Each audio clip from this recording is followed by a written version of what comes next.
اللہم صلی علی سیدنا محمد۔ بسم اللہ الرحمن الرحیم۔ ہر انسان یہ چاہتا ہے کہ میں خوش رہوں۔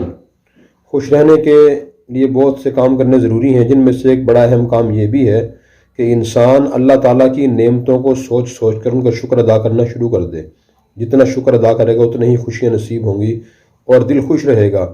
مثلا اللہ تعالیٰ نے ہمیں زندگی عطا فرمائی، انسان بنایا، اور پھر جسم کے اعضاء صحیح سالم عطا فرمائے۔ صبح و شام انسان کو کھانے کی نعمتیں میسر آتی ہیں، بستر آرام کے لیے مل جاتا ہے، رہائش کے لیے اللہ تعالیٰ نے مکان عطا فرمایا ہوتا ہے، خواہ اپنا خواہ کرائے کا۔ تو یہ سب چیزیں عظیم الشان نعمت ہیں۔ جن لوگوں کے پاس یہ نعمتیں نہیں ہیں ان کو سوچیں کتنی پریشانیاں پیش آتی ہیں۔ ذریعہ آمدن اللہ تعالیٰ نے عطا فرمایا، کسی کی شادی ہو گئی، بیوی عطا فرما دی اور اولاد عطا فرما دی، دوست احباب عطا فرما دیے، ذریعہ آمدن عطا فرما دیے۔ یہ سب چیزیں اللہ کے عظیم الشان نعمت ہیں۔